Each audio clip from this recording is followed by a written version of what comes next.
Itu saya punya kitab namanya Al-Hayawanul Kubro. Itu cerita prestasi-prestasi hewan. Itu yang berkuras-kuras sampai berjilid-jilid. Itu ya cerita anjing. Anjing itu saking cerdasnya itu bisa deteksi CD palsu sama CD bajakan, asli sama bajakan. Itu kan nggak kebayang. Kalau narkoba mungkin masih ada bau khusus ya. Ada orang Indonesia itu sama orang Arab itu dilus-lus. Dilus-lus itu ya digini-giniin. Dulu itu ada seorang ulama dipanggil anak muda, dibully dari sekarang. Wahai kiai, datang ke rumah saya. Datang kiai itu. Setelah sampai ke rumah orang itu, silakan kiai kembali ke rumahnya. Saya tidak butuh kiai. Kiai itu dengan riang kembali. Setelah di rumah dipanggil lagi. Allah itu pasti bikin ulama yang tidak produk Arab itu pasti ada. Kalau orang Arab jadi ulama wajar, bahasanya Arab, domisilinya di Arab. Tapi Allah akan selalu bikin ulama yang tidak bangsa Arab. Imam Ghazali itu Tus itu Persia. Imam Bukhari itu kira-kira kalau sekarang ikut Uzbek. Manusia semua ini kena khitabnya Islam. Kalau tidak ada ulama yang dari berbagai negara, kesannya Islam itu hanya milik orang Arab Saudi. Makanya Allah selalu bikin ulama-ulama yang bahkan tidak Arab.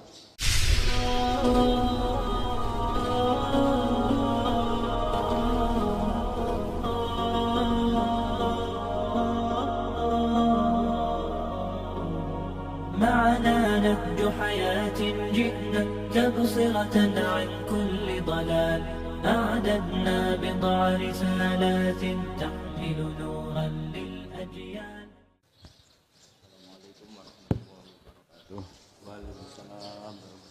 Alhamdulillahirabbil alamin. Allahumma shalli wa sallim ala habibika Mustafa ka nabiyina Muhammadin wa ala alihi washabihi asma'in. Amma ba'du.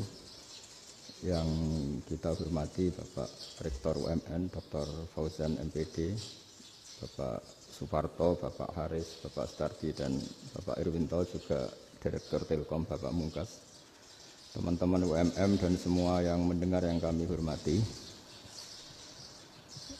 Ini ngaji itu harus objektif itu jujur. Jadi bisa saja korbannya ayah saya, bisa rektornya, bisa semuanya, tapi korban dengan makna yang bagus. Karena di antara saran Al-Quran, Allah ngendikan kalau belajar atau mencari nasihat atau mencari kebaikan apa saja, itu diistilahkan walau ala anfusikum awil walidaini wal aqrabin, meskipun ketentuan itu merugikan kamu. Jadi ketentuan apapun yang merugikan kita, kita harus tetap kaji, meskipun itu tidak menguntungkan kita. Karena banyak problem, mulai dulu sebenarnya problem itu. Orang yang wakam da'in yadda'i annahu da'a ilallah, tapi hakikatnya yad'u ila nafsih. Jadi banyak da'i yang mengklaim dirinya mengajak ke Allah dan Rasul, tapi sebetulnya hakikatnya mengajak ke kelompoknya sendiri. Saya ini termasuk kiai yang masih orisinil. Maksudnya orisinil gini, suatu saat atau kapan saja saya kok sudah tidak laku jadi kiai, asal Islam jalan tetap senang. Karena nggak penting yang populer saya apa enggak, itu tidak penting. Yang penting agama ini tetap jalan. Sama, negara ini harus jalan siapapun presidennya. Ya, ini penting saya utarakan karena perbedaan antara nafsu dan komitmen beragama itu tipis sekali. Sehingga dulu pernah ada cerita, ini bukti keadilan Rasulullah SAW. Pernah suatu saat Nabi itu ngaji, yang ngaji seperti ini. Terus ada pemuda dengan cueknya ngelewati masjid yang sedang dipakai Nabi ngaji. Sehingga cerita semuanya ngomel ya, bergumam.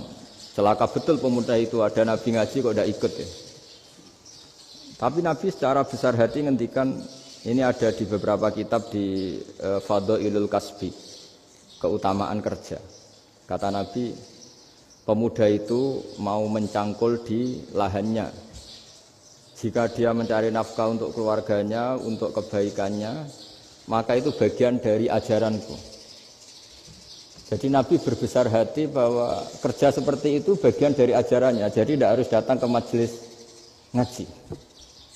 Dan bisa saja yang sedang hadir itu ya orang yang hindari istrinya minta belanja, dari ngaji terus benar dituntut belanja kan gitu. Mungkin anak-anak UMM yang kesini daripada tengok-tengok yang Malang bosen jalan-jalan ke Rembang gitu. Nah, jadi nggak mesti benar juga niatnya gitu. Jadi ya sama itu. Jadi kalau di dunia kiai yang masih orisinil itu nafsu itu benar-benar dilatih. Maka masyhur dalam cerita ada orang perang sama Ali radhiyallahu anhu. Ketika perang ini sangat semangat. Tapi ketika orang itu meludahi dan Sayyidina Ali ini tersinggung karena diludahi, Sayyidina Ali langsung angkat tangan. Sudah perangnya nggak usah diteruskan. Karena saya marah sama kamu sekarang demi nafsu karena kamu meludahi saya. Padahal saya tadi motifnya demi Allah dan Rasul. Jadi sangat tipis bedanya kita emosi karena diri kita dan emosi karena Allah dan Rasul. Sehingga ketika diludahin ini terus beliau mikir jangan-jangan perang saya karena saya diludahin. Nah yang hilang dari peradaban modern adalah Allah itu tidak begitu hadir di hati kita. Saya sering cerita di mana-mana, teks hadis itu sebenarnya berbunyi gini, ini hadis sahih. Mangka na yu'minu billahi wal yaumil akhir fal yukrim jarohu. Ada yang fal yukrim jarohu doifahu, ada yang fal yakul khairan aul yasmut. Siapa yang iman dengan Allah dan Rasul maka harus memuliakan tetangganya, memuliakan tamunya. Dulu itu ada seorang ulama dipanggil anak muda, dibully dari sekarang. Wahai kiai, datang ke rumah saya. Datang kiai itu. Setelah sampai ke rumah orang itu, silakan kiai kembali ke rumahnya. Saya tidak butuh kiai. Kiai itu dengan riang kembali. Setelah di rumah dipanggil lagi. Pak Yai, silakan datang ke rumah saya. Datang lagi. Ya senyum-senyum kiainya santai. Wah nggak jadi butuh Pak Yai, silahkan kembali lagi. Sampai 3 kali. Oh itu kalau rektor digitukan marah itu. Dosen marah. Kiainya santai. Santai, senyum-senyum, rileks. Ketika ditanya, kenapa Pak Yai tidak tersinggung? Jawabannya unik. Anak muda, saya ini senang sekali nuruti perintah Allah, disuruh menghormati tetangga. Sehingga ketika Anda manggil ya saya datang. Ketika Anda nyuruh pulang ya saya pulang. Saya senang sekali nyenangkan tonggo. Dan itu perintah Allah, jadi tidak ada hubungannya dengan kamu. Wah pemudanya nangis minta dimaafin. Kalau kita kan enggak, kita ini dosen, kiai, mungkin kita doktor, mungkin kita profesor. Tapi kita ini sering didikte oleh orang bodoh. Kalau orang bodoh itu jengkel, lo kita ya jengkel. Lo kamu jengkel, dijengkelkan orang bodoh itu namanya terdikte. Itu bodoh apa pinter? Wah itu tidak pinter sama sekali. Kalau betul-betul kamu pinter hanya bisa didikte oleh Allah Subhanahu wa Ta'ala. Jadi antara hukum Allah apa? Wa ahsin man asa'a ilaika, berbuatlah baik sama orang yang berbuat buruk sama Anda. Itu dikteannya Allah. Kalau dikteannya orang-orang bodoh kayak dimangkel ben mangkel, terus kamu mangkel. Itu bodoh apa pinter? Nah, problem kita kekinian adalah wong pinter wong bodoh itu podo-podo bisa didikte oleh sekelilingnya. Terus karuan wataknya perempuan seperti itu, wataknya anak-anak seperti itu, kita didikte. Anak-anak jengkelin kita mangkel, berarti kita didikte oleh orang bodoh.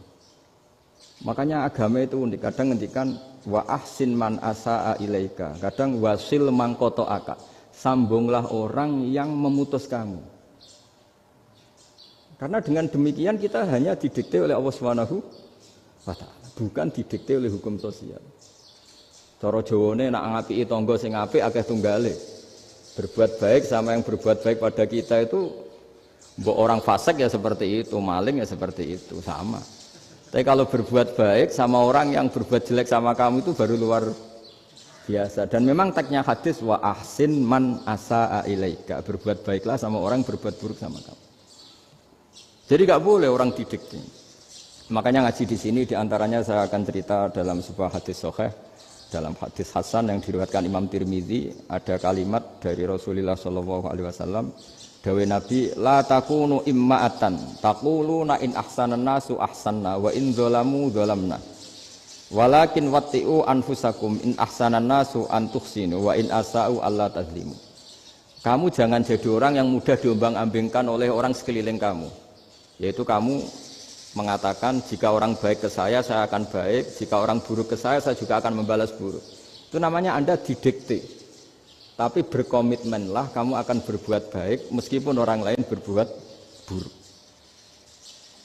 Nah sekarang logika sosialnya begini. Kalau di Indonesia itu ada 1000 kiai, ada 1000 profesor yang ingin membenahi Indonesia.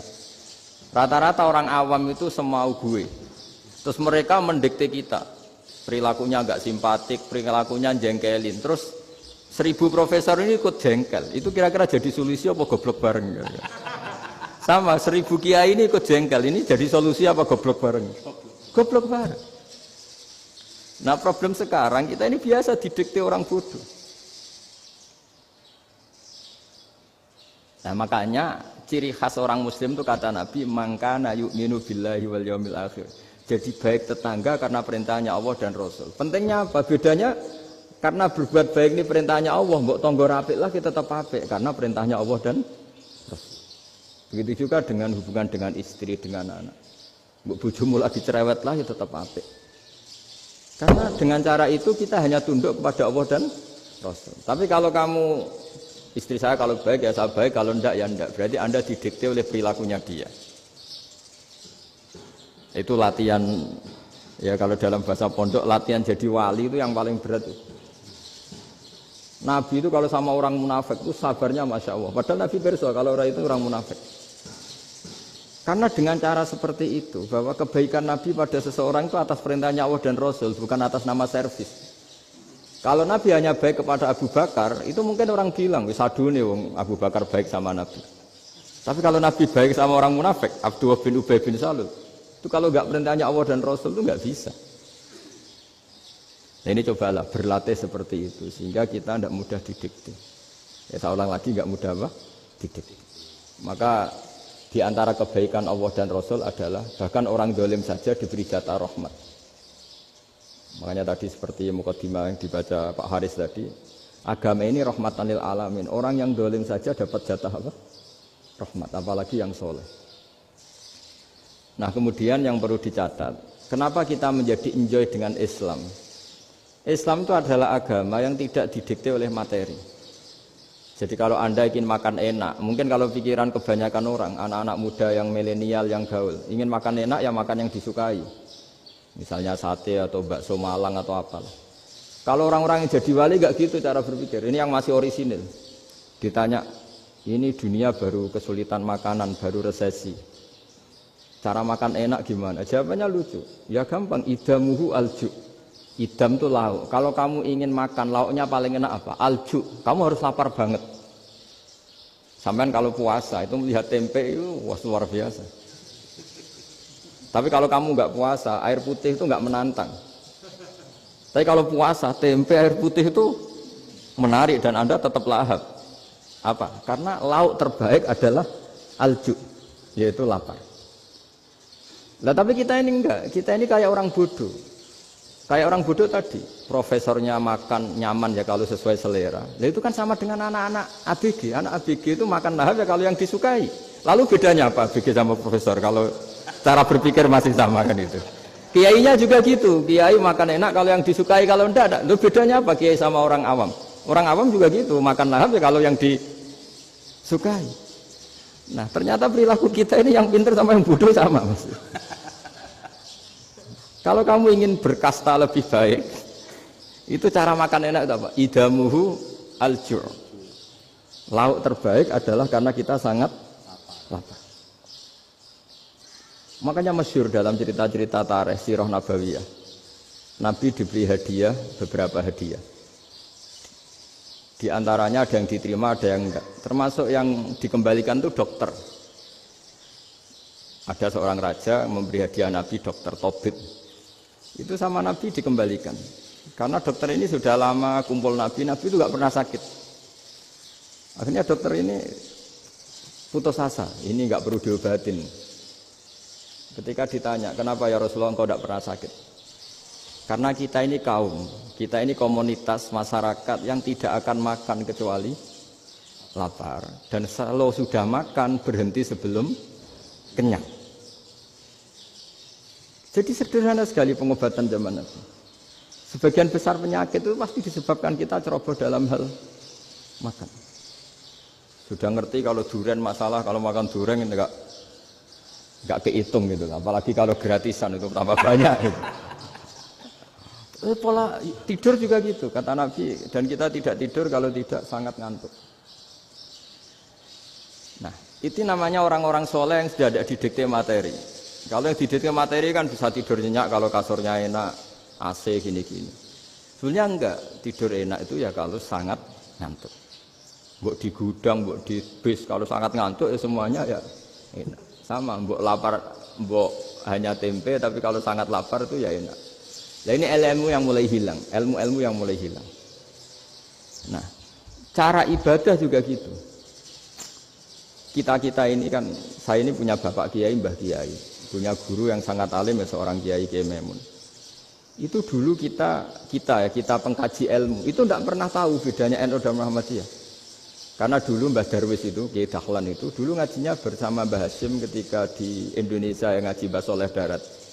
Mbah Soleh Darat itu dulu ngajinya sama buyut saya ke-6, namanya Mbah Soleh Asnawi di Kudus.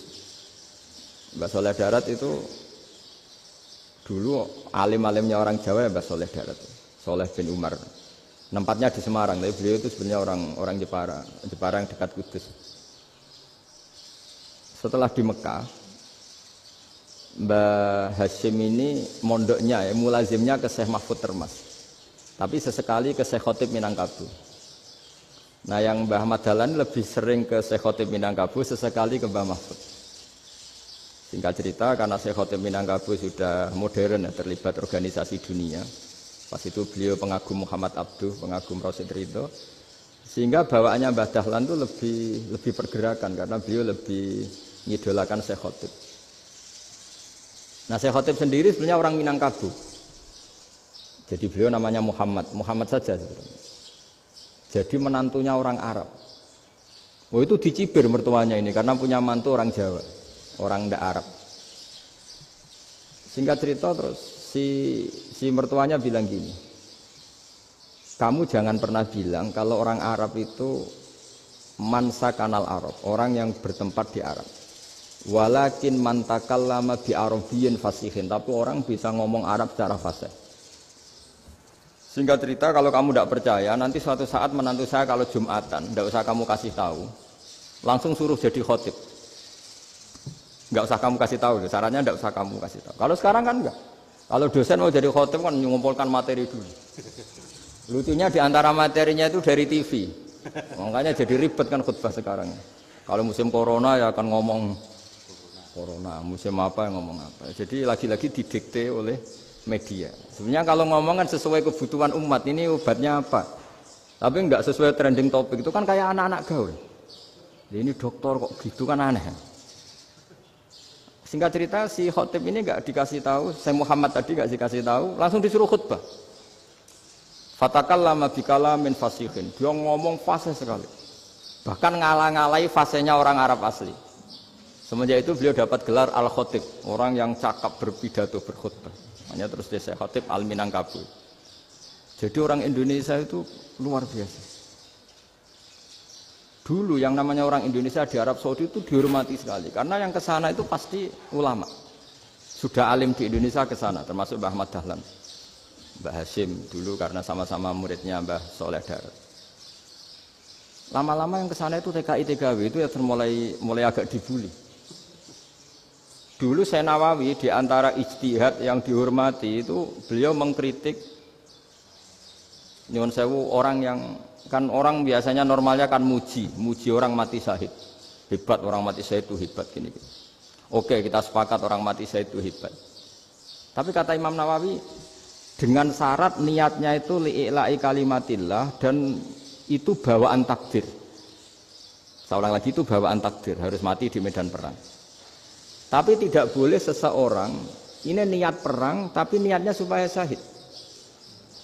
Karena kalau begitu berarti dia berniat supaya menjadi maktulal kafir, orang yang dibunuh orang kafir. Kedua, dengan dia mati berarti pasukan Islam berkurang. Berarti dia ingin pasukan berkurang, hanya ambisinya dia ingin langsung ke surga. Misalnya pasukan orang Islam itu 10, orang kafir 10. Kalau kamu ingin syahid berarti mati 1 kan, tinggal 9 kan. Nah kalau yang seperti itu 10 kan mati semua. Gara-gara ingin syahid akhirnya perangi rapati tenanan, benang mati, benang mlebu swarga. Kata Syekh Nawawi, ya enggak. Kalau kamu perang sama orang kafir ya niat menang.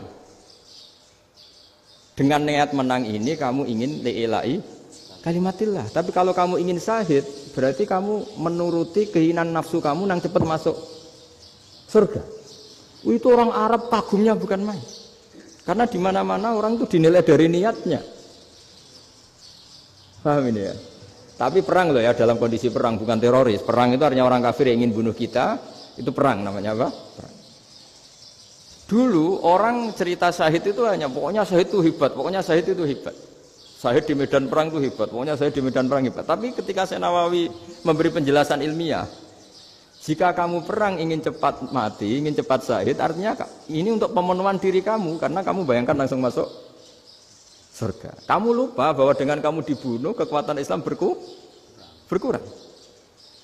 Akhirnya beliau memberi penjelasan, syahid itu bagus, itu sebagai takdir. Hanya takdir itu kita perang yang ingin menang, tapi takdirnya mati.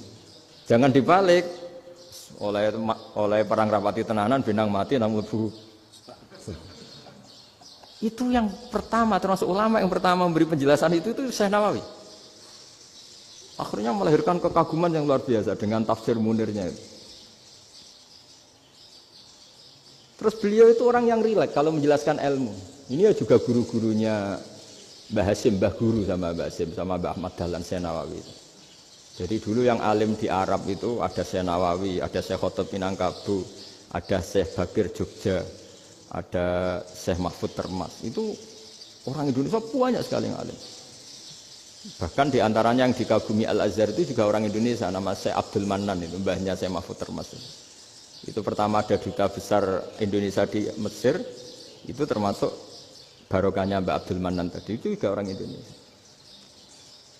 Jadi pemahaman ulama Indonesia itu khas, termasuk ketika memaknai apa? Syahid. Ketika memaknai apa? Syahid. Itu unik. Ketika Syekh Nawawi diuji dulu itu yang namanya ulama diuji dulu oleh 100 ulama. Jadi dulu ya ada kompetisi. Imam Bukhari diakui jadi ahli hadis itu diuji oleh mi'atu muhaddisin, 100 orang ahli hadis. Sanad dibolak-balik, matanya dibolak-balik, tapi beliau tetap bisa mengembalikan proporsi sanad itu. Syekh Nawawi pernah diuji gini.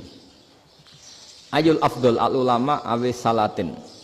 Keren mana ulama sama raja atau sama orang-orang kaya, sama penguasa? Ya keren ulama. Terus dibully sama orang. Tapi setahu saya banyak ulama yang antri di rumahnya raja. Tapi saya tidak tahu melihat raja antri di rumahnya ulama. Kan kebanyakan kan mungkin ustadz atau kiai yang antri ngajukan proposal kan enggak. Nah, kalau raja kan enggak pati itu, malah enggak usah antri, kiainya sudah nyambut sebelum datang. Jawabannya lucu Syekh Nawawi itu, dan yang tanya itu langsung diem. Ya karena ulama itu tahu fungsinya uang, sehingga cara nyari sampai seperti itu. Sementara raja-raja itu tidak tahu fungsinya ilmu, makanya tidak pernah sowan ulama. Sehingga jadi ya dianggap enteng saja. Ulama kan tahu fungsinya uang, tahu untuk pondok, tahu masjid. Sementara raja tidak tahu fungsinya ilmu. Jadi itu khas Jawa ya. Khas Jawa, khas Indonesia. Apa-apa yang menurut orang banyak dengan tanda kutip itu buruk atau baik, itu orang Jawa menafsirkan tuh gampang saja. Sehingga semenjak itu Jawa itu dipandang betul. Saya punya kitab namanya Qadhayal Haji wal Umrah. Itu terbitan Hayatul Ulya Arab Saudi, milik Wahabi. Itu diantara fatwa yang dipakai untuk solusi muskilatul haji, problem-problem haji kekinian. Itu fatwanya syekh-syekh yang dari Indonesia. Termasuk Syekh Khotib Minangkabau, Syekh Nawawi Banten, Syekh Bakir Nur Jogja. Misalnya begini, dalam fatwa-fatwa yang menyulitkan kita ya, sampai sekarang jadi perdebatan. Ketika Safa dan Marwah itu dengan batas tertentu, saya ulang lagi dengan batas tertentu. Mau tidak mau atas nama kebutuhan, itu kan butuh perluasan. Karena kalau naik turun itu mudah disepakati ulama. Jadi misalnya gini ya, saya punya tanah seluas ini. Pasti orang akan mengatakan sampai bawah ya tanah saya, sampai atas tanah saya. Itu mujma' alaih, itu disepakati. Sehingga Nabi ngendikan al-Ka'bah min tuhumil ardi ilas sama Ka'batun. Ka'bah sampai ujung bumi, sampai ke aras semuanya Ka'bah. Sehingga tidak ada perdebatan ulama ketika Masjid Haram ditingkat, kemudian yang di atas sholat. Tetap dia menghadap Ka'bah. Tidak harus diluk melihat di bawah enggak. Karena Ka'bah sampai langit. Sama, tanah Anda kamu tingkat sampai 10 enggak ada tetangga protes. Karena bawah sampai atas tanah Anda. Tapi kalau diperluas, tanah Anda kamu luaskan setengah meter saja atau 3 cm saja, iso geger mbek tonggo. Karena di mana-mana batas itu ya tadi. Kalau atas bawah miliknya, kalau samping enggak. Pertanyaannya, perluasan Mina itu ke samping. Perluasannya Matof yang Mas'a itu juga ke samping. Geger kan ulama dunia. Bagaimana hukumnya Mina jadid? Mina yang diperbarui atau Mina yang diperluas. Itu diantara rujukan baik yang membolehkan maupun yang menentang. Itu ya Syekh Indonesia. Itu orisinal tuh. Saya punya kitab orisinal terbitan Hayatul Ulya, kira-kira ya kemenaknya Arab Saudi kalau di Indonesia itu. Itu yang dirujuk dawuh Syekh Nawawi, dawuh Syekh Khatib Minangkabau. Karena apa?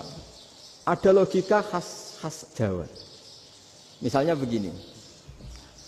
Meskipun saya tidak perlu fatwa Mina jadid sah apa enggak, memang jadi perkhilafan ulama. Misalnya kampung ini dinamai Mina. Pertanyaannya gini, tanah yang di samping ini bisa milik Anda apa enggak? Ya bisa Gus kalau dibeli atau dihibahkan. Berarti tanah di samping Anda menjadi milik Anda karena ada proses pengambil alian lewat beli maupun hibah. Nah masalahnya ini negara itu berhak menganeksasi atau memasukkan ini sebagai Mina. Itu ulama Jawa kalau ditanya, alasannya apa? Fa innal muttasila bis-syai' hukmu dzalika syai'. Karena yang gantet, yang mutasil itu bisa dihukumi seperti sesuatu itu. Jadi kalau ini Mina, ya yang gantet Mina ini ya bisa dikatakan Mina. Beda dengan membuat Mina Malang Mina, wah itu tidak bisa, tidak mutasil kan? Itu enteng sekali ulama Jawa. Satu ya tentu karena kebutuhan, tapi asal masih al-muttasilu bihi, yang masih tanah yang masih mutasil dengan. Nah, ketika perluasan Mas'ah antara Sofa dan Marwah kan misalnya ini batas luasnya Sofa, ini batas luasnya Marwah. Lalu atas nama kebutuhan, Sofa Marwah itu sampai sini. Sampai agak meluas ke sini. Itu geger Arab Saudi. Wah, ini gimana?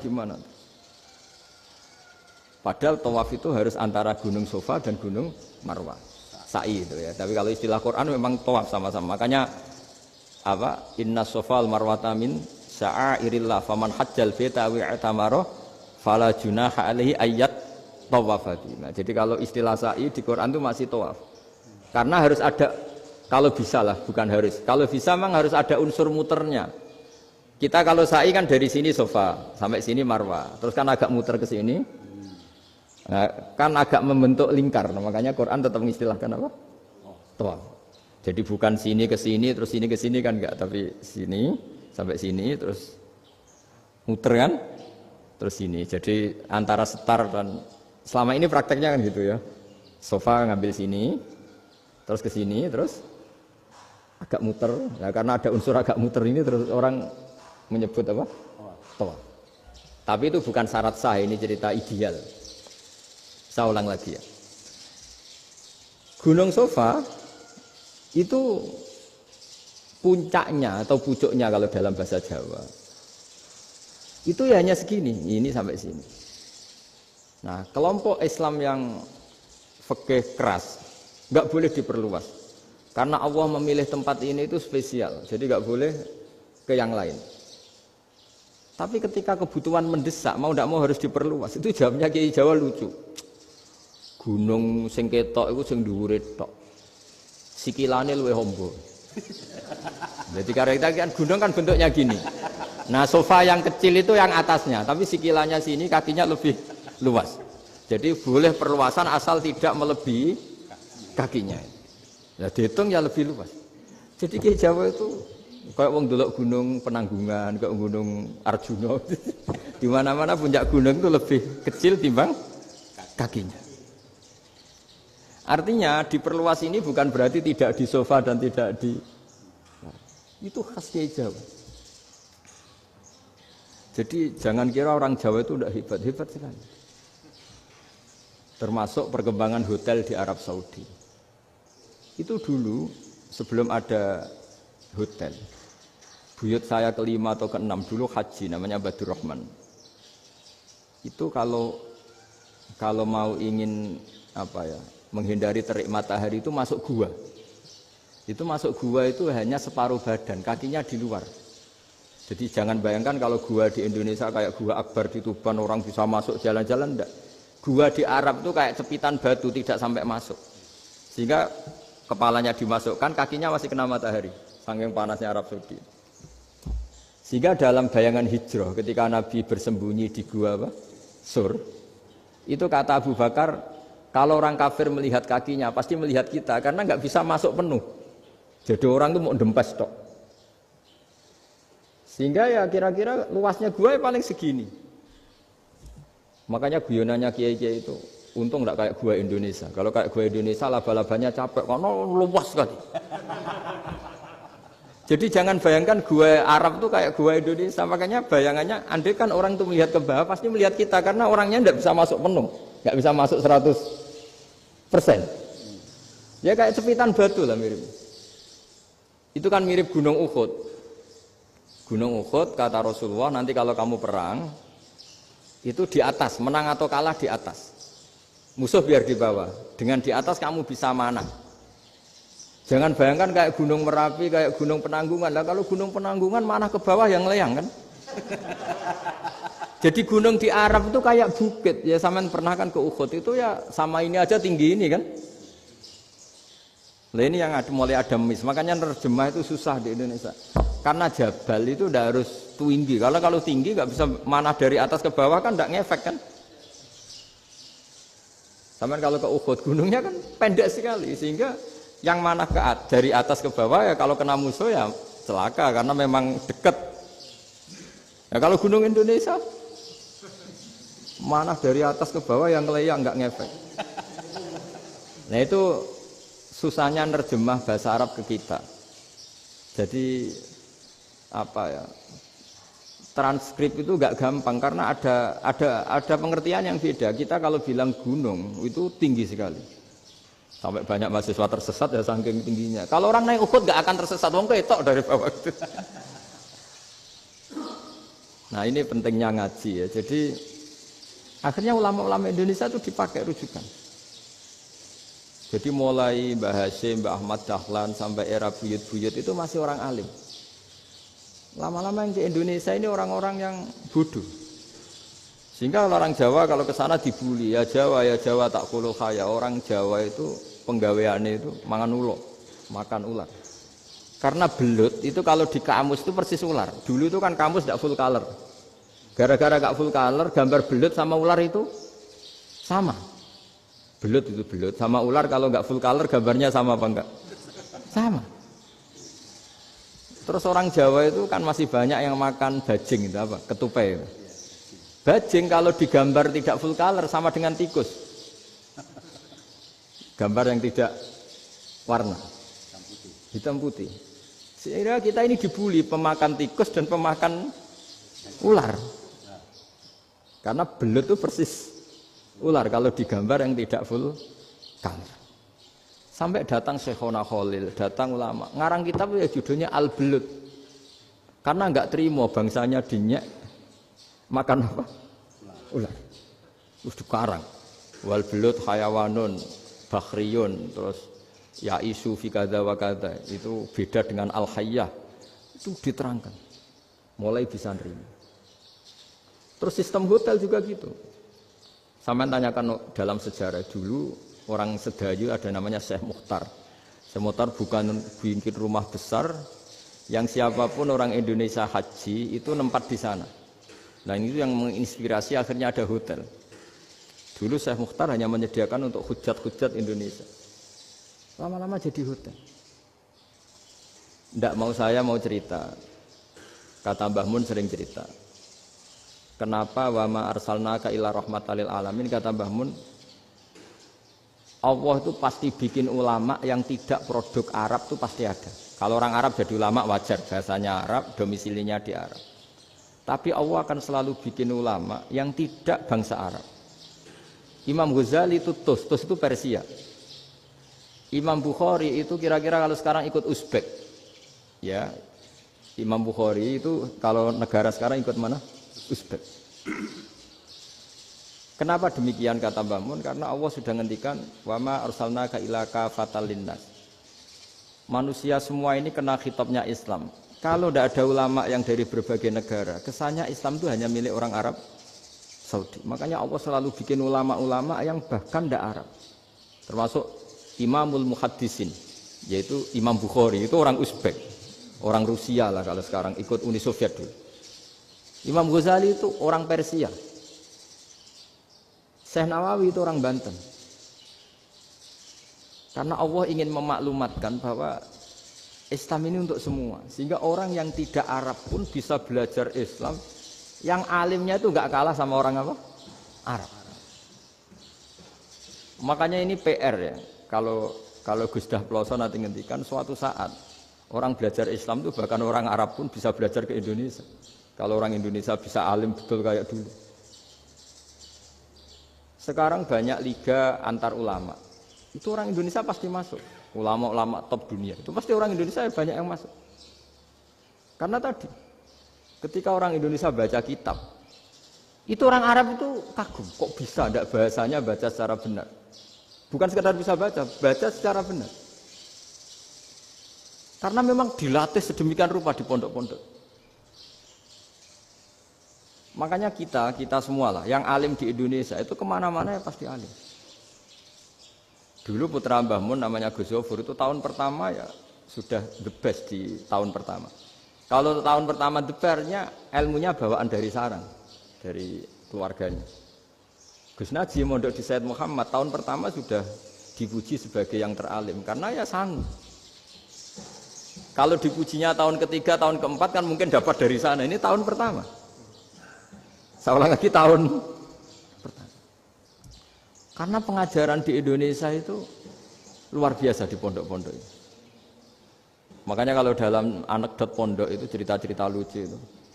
Ada orang Jakarta ngaji, setelah di kelas itu pelengahan terus. Melihat jendela, lihat pintu terus. Lama-lama gurunya marah. Kamu diajarin kok enggak punya sopan. Melihat pintu terus enggak memperhatikan guru. Anak Betawinya jamnya lucu. Habis Pak Guru bohong. Kenapa ya? Kamu Pak Guru bilang Ja'a Zaidun, Zaid datang. Tak lihat enggak ada yang datang. Setelah itu contoh nasab kan ro'a itu Zaidan. Saya melihat Zaid. Saya enggak melihat Zaid. Contoh ketiga yang jer kan maror tu bi Zaidin. Saya berjalan ketemu Zaid. Pak Guru diam di situ enggak jalan-jalan. Jadi saking detailnya Indonesia dia cari. Kalau rofa Ja'a Zaidun. Kalau nasab ro'a itu Zaidan, kalau jar marortu bi Zaidin. Nah si murid Betawi ini karena pertama sekolah, ngiranya gurunya itu cerita, Zaid datang. Makanya dia ngelihat pintu terus, mana katanya datang kok enggak datang-datang. Nah dengan latihan seperti itu, kemungkinan orang Indonesia salah itu kecil karena memang dilatih betul. Saya ulang lagi karena memang dilatih betul. Sehingga ketika orang Indonesia ini yang cerita seorang wartawan, ini kisah nyata. Kalau ini tidak anekdot, kisah nyata. Ada wartawan internasional ngeliput Ramlah itu di Gaza, di Palestina. Wartawan Indonesia ini hanya bisa bahasa Inggris. Dijak ngomong bahasa Arab. Terus dia bilang saya tidak bisa. Saya tidak bisa, saya bisanya ngomong Inggris. Tapi apa yang terjadi setelah sholat? Si Indonesia ini jadi imam pakai sholat jariyah lagi. Baca bismillah benar, bismillahi jar karena mudhof ilaih. Terus ketika iktidal ya benar, Rabbana lakal hamdu mil'us samawati wa mil'ul ardi benar. Ketika tahiyat ya benar, at-tahiyatul mubarakatuh sholawat. Sama orang Arab ini diambungi. Orang Arab kalau senang orang itu dicium. Kamu tawaduk, sebenarnya kamu itu ahli bahasa Arab. Karena orang Indonesia sekali sholat itu nggak ada yang salah, meskipun benarnya karena hafalan, tapi bagi yang ahli nahwu itu hebat. Misalnya kita kalau ngapalkan kan Bismillahi, Bismi jar karena ba, Allahi jar karena mudhof ilaih, Ar-Rahmani jar karena sifat, Ar-Rahimi karena sifat, Alhamdu rofa karena mubtada, Lillahi jar karena ada huruf jarli, Robbi jar karena sifat. Sebetulnya tidak karena pinter, tapi karena hafalan. Tapi orang Indonesia hebatnya itu benar terus. Rabbana lakal hamdu. Ya kan, alhamdu rofa. Terus mil'u samawati ya rofa karena sifat. Sehingga terus orang Indonesia kalau sholat di Timur Tengah itu dipuji. Karena makhrajnya ya benar, rofa nasobnya juga benar. Nah itu di negara lain tidak ada enggak Indonesia.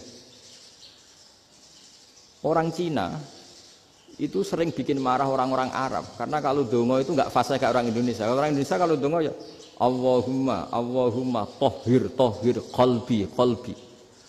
Orang Cina ini yang jadi guyon di Arab.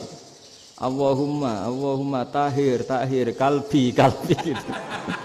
Itu kan bedanya jauh. Itu orang Arab pertama membiarin. Lama-lama kalbun entak gitu. Maksudnya asu-asumu gitu. Karena dia bilangnya qaf itu kaf.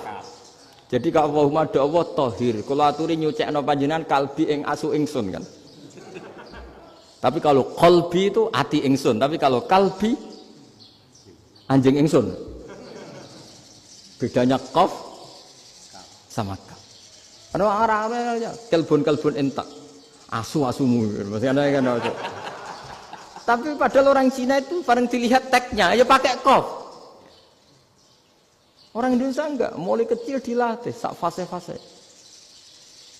Sampai ya sulit betul latihan Fatihah itu. Kalau di Kudus malah sampai 3 bulan Fatihah itu. Sampai at-tahiyyatu, kurang bersih.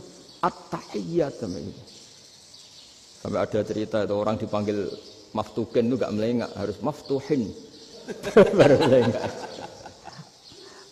Tapi barokahnya itu orang Indonesia kalau dongo memang benar-benar Allahumma tohir qalbi. Ya Allah sucikan hati kami, bukan tahir kalbi. Karena sekali jadi kaf itu maknanya anjing saya. Ya Allah sucikan anjing. Jadi ini orang Indonesia. Jadi kata Mbah Mun, dawuh Mbah Mun, illaka fatal linnas, bahwa agama ini milik semuanya. Itu diantara bukti Allah menghendaki atau mendesain Islam seperti ini, orang yang belajar di Indonesia itu pengetahuannya Islam, pengetahuannya tentang Islam itu tidak kalah sama yang belajar di Al-Azhar, sama yang belajar di Arab Saudi. Makanya ini PR-nya UMM, PR-nya IAIN, PR-nya UIN. Bisa enggak sealim mereka dalam bahasa Arab? Nak bahasa Arabnya man anta, ana zaidun. Jangan sampai, karena kita di sana ini kadung dibully. Orang Arab tuh kalau bully kita, sampai tak kasih cerita. Itu ngawurnya Masya Allah. Kata dia, ada anak orang Indonesia haji. Si anaknya orang Indonesia dijotos sama anaknya orang Arab. Dijotos, dipukul.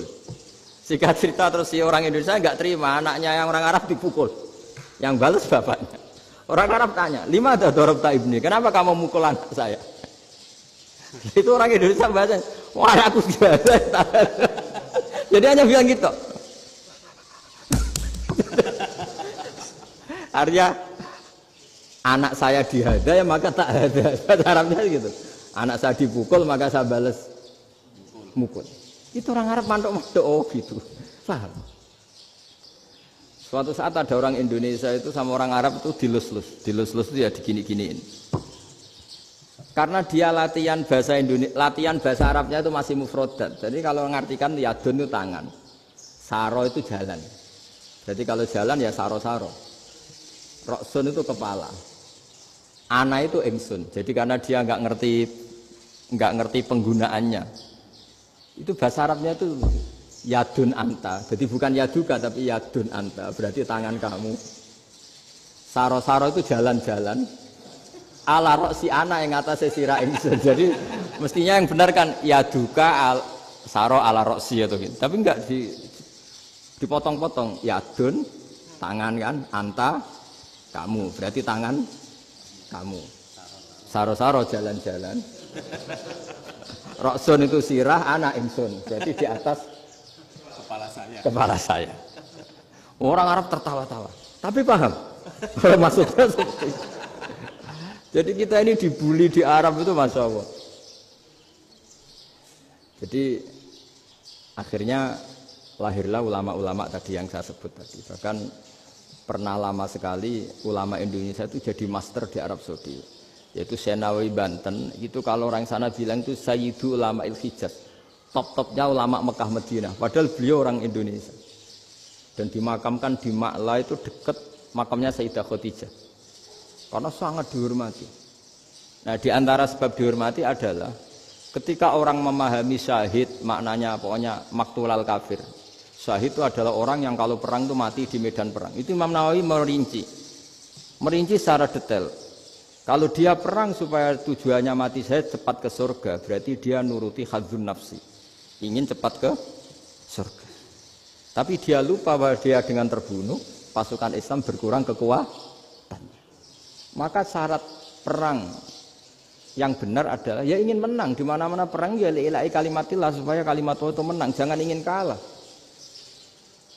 Soal dia mati takdir, tapi jangan ingin mati. Wah, itu terus dikagumi. Ternyata memang, oh iya ya, kalau pasukan Islam 10, kafir 10, kita ingin syahid, berarti ya kalau orang ingin syahid kan terus mungkin perangnya tidak hati-hati, main ngawur saja terus kalah mati. Sudah apa, kalong satu kan, terkurangi satu kan. Nah kalau semuanya 10 punya niat gitu, nah itu Syekh Nawawi. Syekh Nawawi itu orang yang begitu gampang nerangkan Quran. Bahkan ketika orang Arab kesulitan ngartikan famathaluhu kamathalil kalbi in tahmil alaihi yalhas aw tatrukhu yalhas.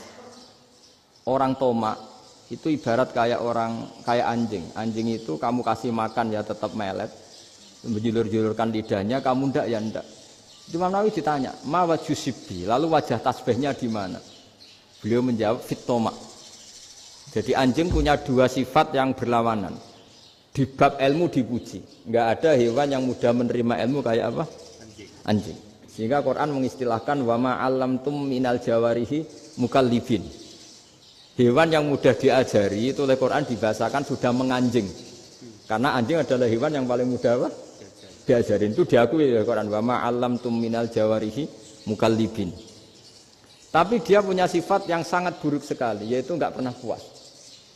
Makanya ketika Bal'am bin Ba'ura, ada tokoh yang kedonyan ya, itu kalau diistilahkan Quran walakinnahu akhlada ilal ardi wattaba hawa famathaluhu kamathalil kalbi in tahmil alaihi yalhas aw tatrukhu yalhas. Jadi anjing punya dua sifat yang berlawanan. Di bab ilmu dipuji karena paling mudah diajarin. Itu saya pernah ke Malaysia, diceritain sama polisi Malaysia. Anjing itu saking cerdasnya itu bisa deteksi CD palsu sama CD bajakan, asli sama bajakan. Itu kan nggak kebayang. Kalau narkoba mungkin masih ada bau khusus ya. Atau mesiu atau bom masih ada bau khusus. Ini enggak. Anjing itu dilatih ngecek CD yang asli sama yang palsu. Wah, itu kebablas itu pinternya itu. Itu harganya itu 1 miliar lebih. Paling mahal. Jadi mungkin bisa deteksi ini dosen betul apa abal-abal itu bisa. Itu kiai betul apa kiai pesanan itu mungkin bisa. Itu saya punya kitab namanya Al-Hayawanul Kubro. Itu cerita prestasi-prestasi hewan. Itu yang berkuras-kuras sampai berjilid-jilid. Itu ya cerita anjing. Nggak ada hewan sebaik anjing. Di bab itu ya, di bab sampai ya tadi ada anjing yang sangat loyal sama majikannya. Loyalnya Masya Allah, sopannya Masya Allah. Anjing itu mbok lama berbakti sama sampean, nggak mau tidur di ruang tidurnya sampean, dia tetap tidur di luar. Corong Jawa nggak ngelama. Suatu saat si raja ini minum, wisata minum. Pas mau minum diterjang sama anjingnya sampai tumpah. Kecewanya raja ini itu karena selama ini anjingnya sopan sekali.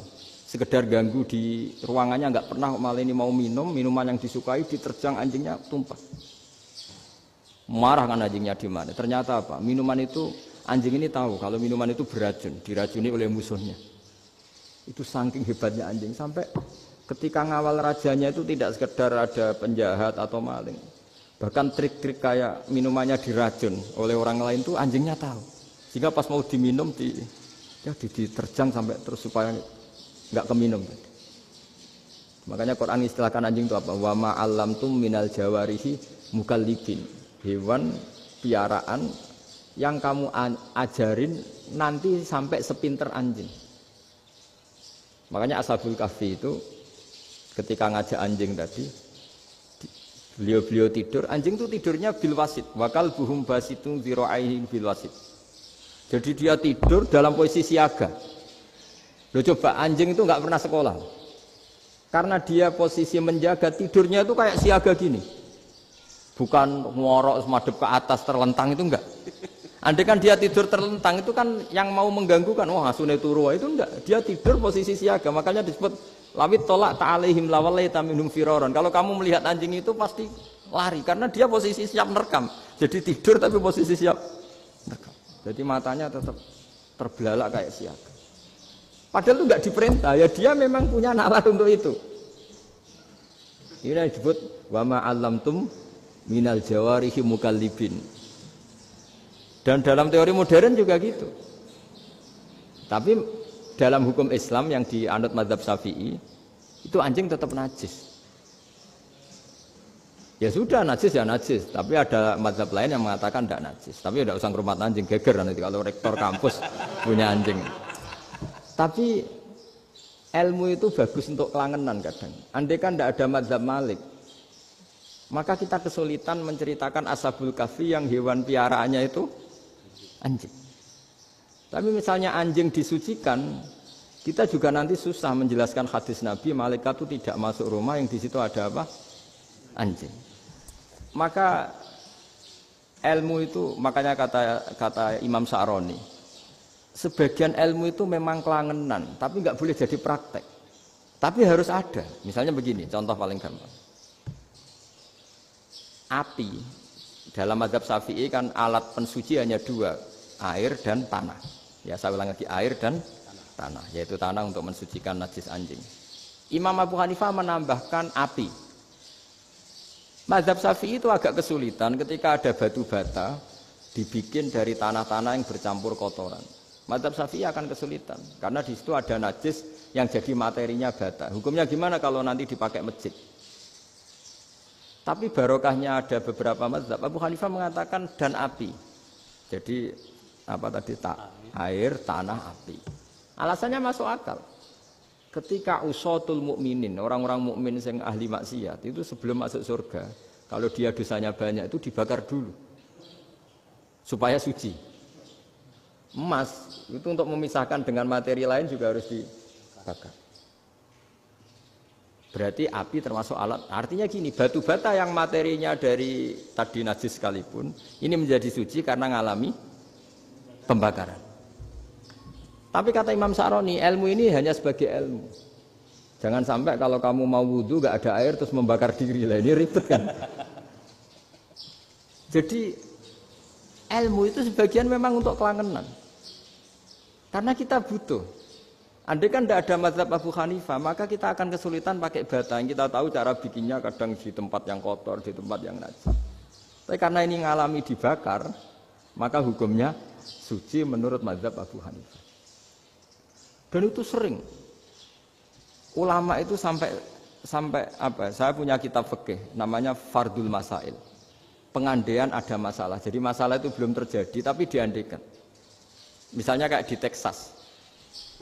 Bumi itu bulat bola. Texas itu kalau dibor itu pas Ka'bah. Lalu kiblatnya di mana? Bumi ini kan hanya rubuk-rubuk seperempat. Yang ada arah itu seperempat. Tapi kalau Ka'bah itu sama Texas atau Texas dengan Ka'bah itu lalu kiblatnya mana? Wong sudah bebas arah. Maka ilmu mengatakan mara'ahul muslimuna hasanan fawa indahu hasanun. Kamu jangan nuruti ilmu hakikat tapi nuruti mindset. Kalau mainstreamnya orang banyak seperti itu, mindsetnya orang sana misalnya Ka'bah sana ya ikut sana. Tapi ini tidak mewakili hakikat karena kalau yang 380 derajat itu kan terus ribet. Makanya ini kesulitan di bab-bab fikih. Ya saya ulang lagi, kesulitan di bab-bab fikih. Makanya fikih itu selalu bicara, misalnya gini, ada orang sholat. Saya ulang lagi. Setelah salam pertama dia kentut, itu sholatnya batal apa enggak? Itu lama berdebat. yang dikatakan rukun sholat itu salam pertama. Sehingga orang kalau sudah salam pertama, maka sudah keluar dari sholat. Maka kalau kentut gak apa-apa, wong yang keluar dari sholat itu salam pertama. Tapi lalu pertanyaannya, kenapa Nabi salam 2 kali? Lalu yang kedua gunanya apa? Ribet kan, partai ini kalah pasti kalau ditanya gitu. Tapi kalau ditanya dibalik, sholat itu satu ibadah yang dimulai dengan takbir, yang diakhiri dengan salam. Berarti salam pertama itu pengakhir apa nunggu salam kedua? Pertama, di semua ulama bilang salam pertama. Kalau salam pertama sudah pengakhir, berarti pembatalan setelah itu nggak punya efek, nggak punya akibat. Itu kan ribet. Debat fikih itu memang ribet. Fikih itu memang senam otak karena pertanyaannya mirip-mirip seperti itu. Nah, sampean milih mana? Milih salam pertama apa salam kedua? Pasti ulama milih salam pertama. Jadi anehnya fikih itu di situ. Misalnya orang mati, takbir itu berapa kali? 4 kali. Andai kan takbir 5 kali itu batal apa enggak? Satu ulama mengatakan 5 kali itu batal. Karena rukunnya sholat jenazah itu takbir 4 kali. Berhubung ini rukun, kalau nambahi ke 5, berarti menambahkan rukun. Kayak kamu sholat, rukuk 2 kali kan batal. Sujud 3 kali, batal. Karena menambahkan apa? Rukun. Berarti kalau takbir 5 kali, batal. Tapi pertanyaannya, takbir itu adalah wiridan biasa, sehingga kalau ditambahkan nggak punya akibat, batal. Jadi perdebatan ulama itu kadang ya lucu. Kayak kemarin Pak Haris pas pertama bertamu ke sini mau ngundang saya, tak ceritain. Dulu sholat jenazah itu pasti mayat di depan. Karena lazimnya sholat jenazah itu mayat di depan. Tapi mulai dulu ulama sudah berpendapat, andai kan jenazahnya di belakang pun tetap sah. Fa'innal janazah laisat bi imamin. Karena jenazah itu tidak imam. Kenapa harus di depan? Oh, tidak imam kok harus di depan. Itu mulai dulu. Sehingga ketika Arab Saudi pernah mengalami tragedi, ada orang yang dibungkus kayak mayit, ternyata senjata. Setelah di dekat Ka'bah dipakai. Dulu tragedi tahun berapa itu? Pokoknya pernah ada tragedi itu. Semenjak itu Arab Saudi kalau ada orang mati tetap di kamar mayit, terus ada sholat jenazah. Padahal mayitnya di belakang yang jamaah. Jadi meskipun kita tidak akan bikin ajaran baru jenazah di belakang, ya tidak keren, kasihan kan. Tetap biasanya di depan ya di depan. Tapi meskipun jenazah ini di depan, kita tetap berpendapat andai kan di belakang tetap sah, tapi nggak usah dipraktekkan. Nah, pentingnya ilmu ini begini. Saya misalnya di Rembang, boleh nggak nyolati ghaib jenazah yang di Surabaya? Boleh kan? Padahal yang kita solati di belakang. Jadi ilmu itu penting. Cocok tidak cocok, namanya ilmu itu penting. Terus ada gini lagi pertanyaan di fikih. Memang saya sengaja akan ngaji fikih. Kalau ngaji intelektualitas orang Muhammadiyah juara lah. Tapi ini ngaji fikih. Ada orang sarongnya itu pas sampai lutut. Kalau berdiri lututnya tertutup. Tapi nanti kalau ruko agak jengking lututnya terbuka. Itu batalnya nunggu ruko apa mulai takbir sudah batal? Padahal pasti nanti batal kalau ruko ini. Itu ada ulama yang mengatakan, ya batalnya nunggu ruko. Bagaimanapun terjadinya pembatalan waktu ruko. Ada ulama mengatakan, ya enggak mulai awal sudah tidak sah itu. Karena pasti ngalami batal. Nah, pertanyaan-pertanyaan seperti itu penting karena lalu Allah menilai apa? Ya nilai niatnya. Misalnya gini, kalau contoh itu mungkin Anda tidak tertarik. Tapi contoh begini. Kita mau operasi jam 10 siang. Kita tahu kalau nanti 10 siang akan divonis medis harus makan karena mau berobat. Malamnya itu kalau kamu orang soleh, bayangkan kamu orang soleh. Kalau tidak orang soleh kan tidak punya komitmen. Kamu milih niat puasa, apa enggak jam 10 mesti mokak menisan raposo. Kamu orang soleh. Kalau kamu orang soleh pasti milih puasa karena ini Ramadan. Meskipun nanti jam 10 pasti disuruh batal sama dokter. Setidaknya kita berpikir gini, nak mati jam itu paling enggak ditulis saya sebagai orang yang puasa. Jadi perasaannya orang soleh itu beda. Kalau orang kok sampean barang menisan raposo kok ya mesti.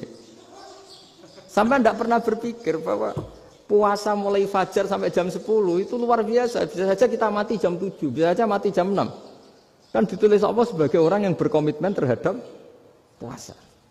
Terus ada kemungkinan kecil. Adalah jam 10 itu dokternya sakit atau enggak jadi ke sana. Berarti kamu kan nggak jadi bokok. Kan ya mungkin juga. Sama yang tadi. Delala sebelum ruko ana wong sing nyarongi sampean. Sehingga sholatnya normal. Kamu tidak menemukan pakaian yang pas, jebule pas setelah ruko, mau ruko, ana wong ngerti, wah sholatnya kira bener disarongi. Itu agama. Jadi agama itu dimulai dari mana coba? Dimulai dari niat, dari komitmen. Nah, sekarang kelirunya kenapa ada garis keras? Agama itu dimulai dari keinginan ideal. Yaitu yang mulai itu ada orang-orang garis keras. Agama ini enggak, agama ini dimulai dari niat. Sampai ada kaidah agama ma la yudraku kullu la yudraku kullu. Kalau tidak bisa ideal jangan ditinggalkan sama sekali. Tapi orang enggak, sekarang bayangkan Islam itu ideal. Pemimpinnya ya soleh, masyarakatnya soleh, enggak ada maksiat, enggak ada apa. Nan apa ilmu? Kalau secara ilmu mulai dulu ya ada orang dolim, ada orang soleh. Nabi kurang baiknya. Di angkatan itu ya ada orang munafik. Sehingga ulama itu sudah berpendapat ideal itu piye. Zaman Nabi saja ada orang apa? Munafik. Itu ilmu. Kalau nuruti kelangenan, inginnya dunia ya steril, nggak ada maksiat, nggak ada. Dan agama itu diciptakan Allah itu memang unik. Calon Nabi misalnya, Nabi Musa itu sing rumat Fir'aun. Ketika Nabi Muhammad lahir, sing ribet manitia ini Abu Lahab. Orang dosen UMM. Coba. Karena Allah ingin memaklumatkan ke kita bahwa agama ini akan hidup di kondisi apapun. Asia, istrinya Fir'aun, itu termasuk mukminah yang dipuji Quran. Padahal dia bukan istrinya pengurus NU atau pengurus Muhammadiyah. Istrinya Fir'aun. Tapi itu pelajaran bagi kita bahwa orang-orang baik itu tidak harus di lingkungan yang baik. Masjid paling makmur itu kadang di dunia mungkin, ya jangan bakas Mekah Medina itu karuan. Mungkin di antara masjid yang makmur justru yang di Kanada, di Amerika mungkin. Karena merasa minoritas itu perpustakaannya ada, kajiannya ada. Tapi banyak masjid di daerah pesantren yang malah sepi. Karena kiainya tahu jamaah di masjid itu wajib. Itu ada daerah pesantren, saya ulang lagi ada daerah pesantren. Didikon pengajian, monggo nekani pengajian, maca selawat ning omah yo ganjaran padha wae. Ribet kan? Mau dibantah itu benar. Mau dibiarin merusak tatanan. Jadi saya mohon sekali ya, jadi ilmu itu diperbandingkan supaya perbedaan-perbedaan itu biasa. Dulu Imam Malik itu punya murid namanya Imam Syafi'i. Itu dalam banyak hal. Itu perbedaannya tajam sekali. Ya saya ulang lagi, dalam banyak hal itu perbedaannya tajam sekali. Misalnya begini. Ini terakhir percontohan saya fikih, nanti dikaji sendiri. Ada seorang A'rabi, Ja'a A'rabiyun. Ini di hadis sahih diulang-ulang di semua Al-Kutubus Sittah ada peristiwa ini. Ja'a A'rabiyun ila Rasulillah sallallahu alaihi wasallam faqala ya Rasulullah ahlaktu. Qala wa ma ahlakaka? Qala wa qatu imraati fi nahari Ramadan. Ya Rasulullah, saya ini orang yang rusak. Kenapa? Saya ini hubungan intim sama istri saya ketika masih siang Ramadan. Singkat cerita orang ini dihukum berat sama Nabi. Hukumannya adalah karena dia membatalkan puasa ketika dengan hubungan intim. Sama Nabi dihukum, kamu harus merdekakan budak. Wah, tidak mampu ya Rasulullah, saya tidak punya budak. Jadi ini bukti bahwa agama ini sangat sosial sehingga sebagian kafaroh harus memerdekakan budak. Kamu kalau gitu puasa 2 bulan. Yang baru puasa 2 hari aja kecelakaan malah disuruh puasa 2 bulan. Ya sudah kamu ngasih makan 60 orang miskin. Saya ini orang paling miskin. Kok ini jadi sudah miskin agak hiper lah orangnya. Poso-poso kok gitu. Itu kata ulama kalau orang Jawa enggak mungkin makanannya tempe mendoan enggak mungkin itu. Di Jawa itu enggak mungkin lah ada orang batal puasa karena hubungan intim. Ada istrinya enggak cantik, cerewet, sang lanang mangane mendoan. Itu tidak mungkin, kecelakaan itu tidak mungkin. Tidak mungkin itu. Tapi kalau Arab mungkin karena makanannya daging. Singkat cerita, terus pertanyaannya gini. Kalau batal biasa itu kan bayarnya puasa 1 hari. Kalau batal, tapi kalau batal pakai hubungan intim, pakai jima kalau dalam bahasa fikih, itu kafarohnya berat, yaitu merdekakan budak atau puasa 2 bulan berturut-turut. Pertanyaannya gini, Jima istri itu boleh loh tidak zina. Seorang jima istri itu boleh loh tidak zina.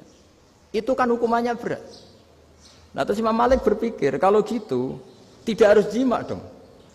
Poso-poso ora ana uzur ora ana apa terus nyate. Esuk mangan bakso tanpa ada alasan syar'i. Hukumnya harus sama dong. Karena jima hukumnya boleh berarti semua iftar, semua pembatalan puasa yang tidak ada uzur syara' maka hukumnya sama, yaitu sanksinya sama. Masuk akal enggak? Masuk akal dalam mazhab Imam Malik. Dalam mazhab Syafi'i enggak. Mulai dulu jima itu beda. Kayak mertamu nih gone wong, mangan iku oleh, tapi nak nggo bojomu mbok jima niku wis nemen ngawure lah. Tetep beda. Dari Imam Syafi'i itu pokoknya beda, jima sama makan itu beda. Lah ya terus setelah itu terus ada pertanyaan. Bagaimana kalau makan dulu baru jima? Ribet kan? Makanya itu sampai dibabkan Kitabul Khilafil Fiqhi, bab merekayasa fikih. Makanya itu perdebatannya orang Hanafi sama Imam Syafi'i juga sama. Ada orang jam segini lapar sekali, kalau langsung makan kan kena sanksi. Ya pergi aja dulu, pura-pura ngaji ke Gus Bah gitu. Nanti kan jadi musafir kan? Wah itu sudah boleh itu kan? Padahal enggak. Memang dia pergi itu karena supaya bisa makan. Mau nggak kepikiran ngaji kok tahu-tahu ingin ngaji. Mumpung Ramadan nah. Nah makanya dibabkan. Apakah boleh merekayasa fikih? Tapi fikih bisa apa coba? Dengan status kamu musafir, ya memang boleh iftar, boleh berbuka. Lah itu terjadi terus perdebatan ulama menyangkut fikih. Karena memang masalah furu'iyah. Sehingga termasuk perdebatan kita dalam perilaku. Misalnya adat orang NU kalau habis salam itu menghadap ke kiblat karena arah terbaik itu kiblat. Tapi sebagian orang Muhammadiyah atau mungkin semuanya menghadap ke makmum. Itu memang teks hadisnya itu kita yang meneliti hadis itu semua syarah itu berdebat. Nabi memuji kiblat itu arah terbaik, oke. Tapi di bab itu Nabi itu aqbala alaina, menghadap ke kita. Lalu pertanyaannya, kenapa menghadap ke kita? Ada mengatakan karena Nabi memang punya tradisi kadang ngendikan. Ya tentu dulu istilahnya tidak kultum, nggak ada istilah itu dulu. 7 menit itu nggak ada. Tapi ada ulama yang analisis begini, termasuk kitab Fathul Bari. Nabi itu tokoh sentral, taruh lagi Nabi itu tokoh sentral. Ini kata kitab Fathul Bari, bukan kata saya. Nah orang-orang yang imamu qaumi, orang-orang yang jadi imam di daerah masing-masing, tetap kalau sholat itu ikut Nabi. Ikut Nabi setelah salam langsung pulang. Jadi sebetulnya salam langsung pulang itu ya ada sejarahnya karena dia mau jadi imam di daerahnya. Nah, tidak kebayang kalau Nabi itu madhep kiblat. Kalau Nabi madhep kiblat, orang yang masbuk yang barusan datang pasti langsung usolli misalnya fardhu isya'i misalnya.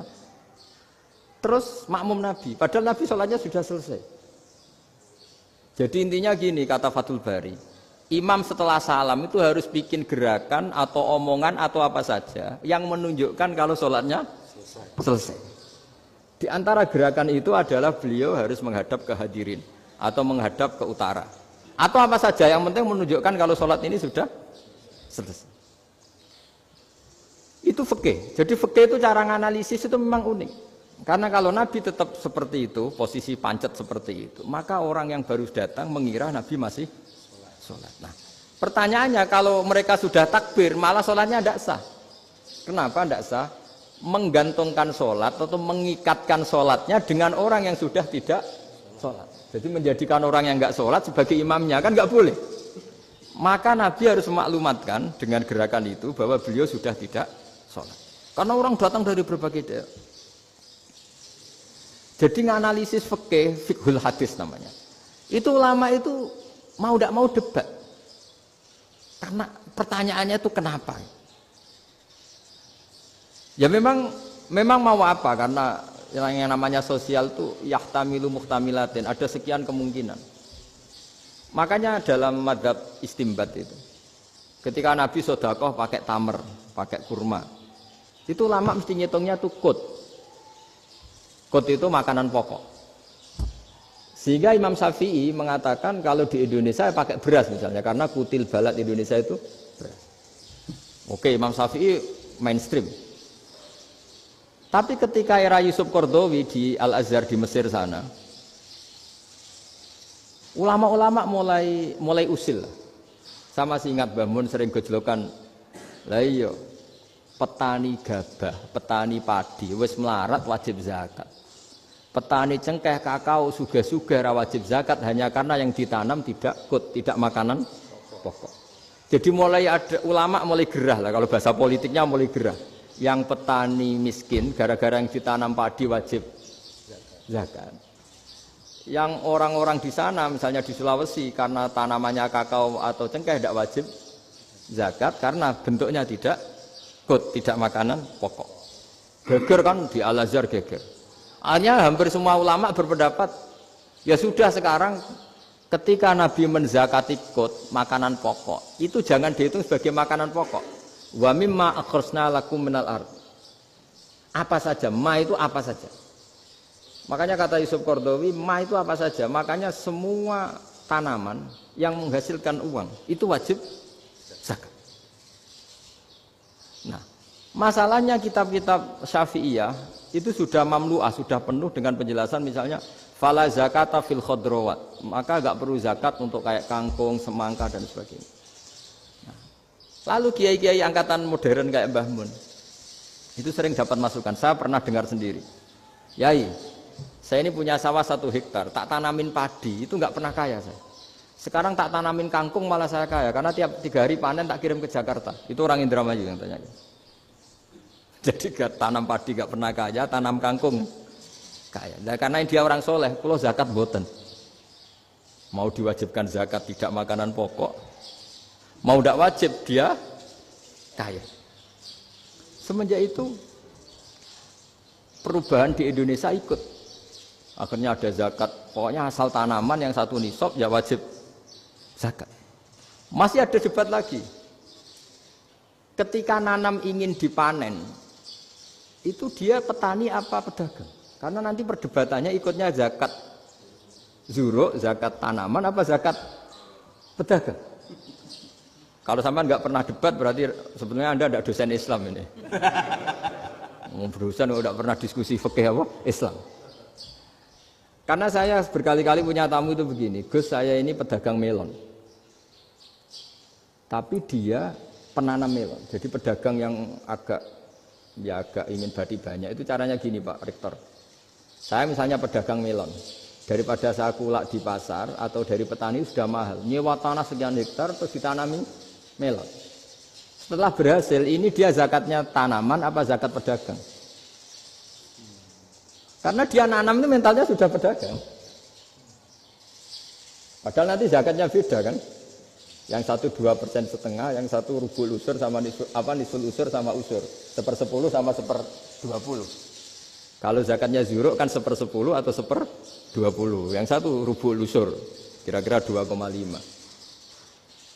Saya ulang lagi ya. Jadi di era modern itu kita jadi bingung, pedagang tapi gayanya petani. Petani tapi hakikatnya. Jadi gampangannya gini ya, kalau saya pedagang beras, kok saya kaya raya, itu mendingan nyewa sekian hektar untuk ditanamin beras, padi ya, daripada tengkulak, daripada beli. Akhirnya perdebatannya, ini zakatnya pakai apa? Misalnya tebu, misalnya, petani tebu. Oh jelas kalau nanam tebu itu ingin dijual. Masa apa tiga es tebu berhektar-hektar. Lah kira-kira kalau menurut jenengan ini zakatnya zakat apa? Tijarah apa zakat tanaman? Mentalnya tijarah, mentalnya pedagang. Nah ini saya hanya mau cerita. Khilaf kadang-kadang orang angen-angen. Khilaf itu enggak mungkin enggak. Ya sama seperti NU dan Muhammadiyah selalu khilaf awal Ramadan. Itu memang enggak bisa enggak khilaf. Misalnya begini. Saya beri contoh ya. Karena kadang yang khilaf juga enggak pernah belajar. Lucu kan? Tak beri contoh ya. 2001 itu abad keberapa coba? Tahun 2001. Abad 21 abad 20? Abad 21. Jadi meskipun terpaut 1 tahun, padahal abad itu 100 tahun. Nah, pikirannya orang-orang Muhammadiyah seperti itu. Hilal kalau sudah melewati garis ufuk, meskipun setengah derajat atau 1 derajat itu sudah ikut bulan berikutnya. Sehingga ya sudah meskipun sekian derajat sudah dianggap Ramadan. Nah pikirannya orang NU enggak. Harus ru'yah bil fi'li. Itu sebetulnya lagi-lagi sebenarnya enggak masalah NU dan Muhammadiyah, itu di kitab-kitab ya seperti itu. Kita ini enggak biasa goblok ya. Artinya kita yang keluarga kiai tahunya kunut mazhab Hanafi, enggak kunut mazhab Syafi'i. Tapi tahu-tahu ini mazhab NU, ini mazhab itu aneh itu menurut kita ini anggap apa? Mana ada Muhammadiyah jadi mustahid, mana ada NU jadi mustahid. Jadi sebetulnya orang tahu semua lah kalau Abu Hanifah itu tidak kunut, Imam Syafi'i itu kunut. Imam Syafi'i pernah main di masjidnya Abu Hanifah ya tidak kunut, ditanya kenapa tidak kunut? Jenengan itu presiden kunut, tidak sanggup mati Abu Hanifah, dulu ya biasa aja. Sekarang geger, ya karena tidak punya kegiatan. Sebenarnya itu nggak masalah, mulai dulu biasa. Saat teruskan ya. Nah, menurut mayoritas ulama nunggu ru'yah bil fi'li. Ru'yah bil fi'li itu gini. Mata telanjang bisa melihat karena agama ini menggantungkan perintah itu sama melihat. Kalau kamu tidak melihat itu bagaimana kena hukum? Ibaratnya gini, Pak Rektor datang ke rumah saya tapi saya nggak tahu. Kena nggak saya hukum harus menghormati? Dia datang nggak sembunyi-sembunyi. Saya kena hukum harus menghormati ya kalau melihat, kalau enggak ya enggak. Tapi Pak Rektor tetap bilang, tapi saya hakikatnya datang, jadi saya datang saja. Itu kan ribet. Akhirnya ya sudah, itu enggak ada khilaf sampai mati ada khilaf karena yang satu menggantungkan hukum itu digantungkan sama tahu. Kalau enggak tahu ya, misalnya baju saya ini hakikatnya ada najis, pas sholat saya enggak tahu. Sholat saya sah apa enggak? Sah. Karena hakikatnya, ya memang saya enggak tahu. Tapi hakikatnya ada najis apa enggak? Ada. Ya sudah, itu sama-sama masuk akal. Ada lagi khilaf yang senam otak. Fasyamu salasati ayamin fil haji wa sab'atin idza raja'tum. Singkat cerita ada satu pelanggaran haji yang kata Allah kafarohnya itu puasa 3 hari sama 7 ketika kamu pulang, idza raja'tum, ketika kamu pulang. Dalam mazhab Syafi'i yang namanya pulang itu yang haji sudah sampai rumah. Di mana-mana pulang itu ya sampai rumah. Dalam mazhab Abu Hanifah enggak, ketika orang sudah balik kanan dari Arab Saudi, dari Mekah, ya namanya sudah pulang. Misalnya gini, ini Pak Rektor pamit saya, Pak Haris. Gus, Pak Haris mana? Ya sudah pulang kata saya, padahal sampai pandangan sampai depan. Tapi bagi keluarganya belum pulang.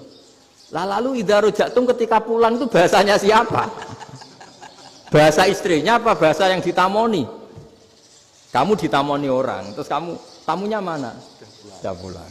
Tapi tanyakan istrinya, belum pulang. Khilaf-khilaf gini kok jadi geger itu kan goblok banget maksud saya itu. Jadi biasa, gini itu biasa. Jadi ya karena memang ini bukan masalah akidah, ini masalah furu'iyah, masalah fikih itu masalah furu'iyah. Mau tidak mau harus beda. Misalnya di sholat juga gitu. Wa ayyuku udin ko adal musolli sokat sholatu.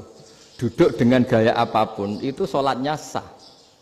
Sehingga sampean kalau haji atau umroh, orang Arab itu jenenge duduk ngenak awak di kursi. Duduk sopan ya hanya orang Indonesia loh. Kalau sholat itu masih duduk ala orang tahiyat. Kalau sampean di Mekah, duduknya pakai apa coba? Kursi ya? Oh enak sholat duduk. Karena memang takbirnya di fikih dengan duduk gaya apa saja sah. Makanya sengenak awak duduk di kursi. Ribet kan? Mau tidak disahkan itu namanya duduk. Mau disahkan masa iya sowan Allah kok duduk santai-santai gitu. Tapi mau apa? Ini fikih. Biasa orang lagi ini fikih. Fikih itu ya sudah ini fikih. Makanya kalau ulama berdebat misalnya Abu Hanifah berpendapat sholat itu wajib baca Fatihah apa asal Quran. Dalam mainstreamnya ya Fatihah karena la sholata liman lam yaqra bi Fatihatil kitab. Tapi cara Abu Hanifah enggak. Faqra'u ma tayassara minal Quran. Bacalah apa saja yang mudah bagi kamu. Asal itu Quran. Sementing gak gending Jawa, gak nyanyi lah gitu. Ya sudah mau apa coba? Jadi ya susah memang kalau fikih itu ya sudah seperti itu. Ada lagi yang masih ekstrim misalnya. Yang namanya menyembelih hewan itu gimana coba? Dari hidup ke mati, apa pasti mati disembelih? Cara mazhab Imam Syafi'i yang namanya menyembelih itu penyembelian harus menjadi sebab kematian. Itu yang sah. Saya lagi, penyembelian menjadi sebab kematian yang syar'i. Sehingga beliau mensyaratkan hewan yang disembelih ini masih punya hayatun mustaqirrah, punya kehidupan yang normal. Sehingga kalau nggak disembelih ya hidup. Sehingga kalau ada hewan ketabrak truk kejet-kejet, mesti mati ini buat sembelih. Itu nggak sah, karena nggak usah disembelih ya wes mati kan. Karena ini hanya nunggu koordinasi Israel kan, dia kejet-kejet itu kan prosedur itu. Tapi tidak disembelih pun mati. Tapi cara mazhab Malik enggak. Pokoknya anggere jek duwe nyawa jenenge kewan urip. Dengan kamu sembelih berarti matine mergo mbok sembelih. Meskipun nanti ya nggak usah disembelih ya. Mati. Coba hitung secara ilmu matematika. Kalau nggak disembelih hidupnya 5 menit. Gara-gara kamu sembelih hidupnya langsung mati. Terus dia matinya, cara di persidangan matinya disebabkan apa? Disebabkan disembelih apa kecelakaan? Loh, ya debat toh kamu. Sama-sama UMM aja debat.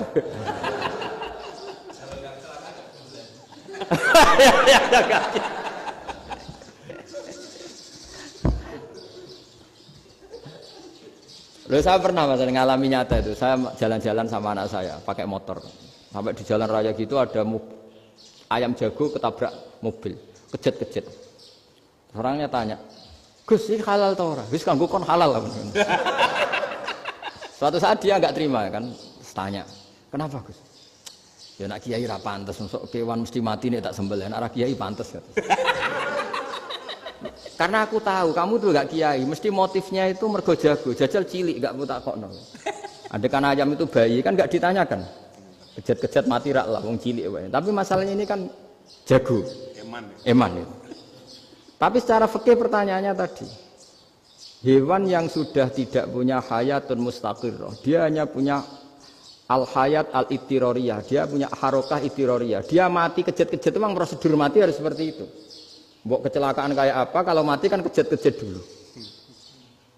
Nah ketika kejet-kejet ini pertanyaannya ini kan hidup apa mati namanya?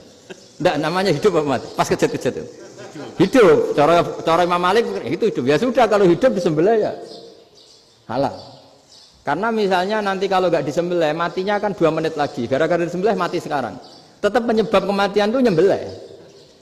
Penyembelian ini sebab kematian.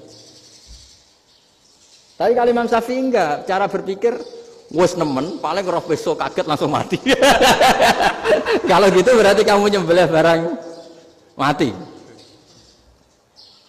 Jadi fikih itu kadang unik. Makanya ketika ngitung fikih itu unik ya. Orang keluar mani wajib apa? Mandi kan. Terus Imam Syafi'i ditanya, kenapa kalau orang kelahiran juga harus mandi? Namanya nifas. Fa innal walada waliyun munakidun. Ya, anak ya mani yang menggumpal. Bedanya apa anak dengan mani itu? Jadi fikih itu kadang lucu, di rumah-rumah tenan juga lucu. Keluar mani wajib mandi. Berarti kalau keluar anak ya wajib mandi karena hakikatnya anak adalah mani yang mengkristal. Terus usia orang sudah di dosen macam-macam itu kan hakikatnya mani. Itu fikih. Nah terus ditanya, kenapa kalau lahir langsung mati tidak wajib disolati? Ya jawabannya Mas Syafi'i lucu. Di mana-mana sholat itu nyolati mayit. Yang namanya mayit itu pernah hidup terus mati. Kalau itu ndak mayit ya sudah. Jadi kadang, nah iya kan disebut sholat mayit. Yang namanya mayit itu apa? Pernah hidup. Nah ini kan ndak pernah hidup. Maka ya sudah seperti itu. Jadi nggak khilaf itu ndak mungkin. Nah, kalau qit'atul lahmin, kalau hanya potongan daging, mungkin wah itu tidak manusia karena qit'atul lahmin. Sekarang pertanyaannya, kalau sudah berbentuk manusia, meskipun tidak pernah hidup, nah ini mulai perdebatan karena melihat tidak pernah hidup itu nggak memenuhi syarat, tapi melihat ini sudah suratu adamiyin, bentuknya sudah.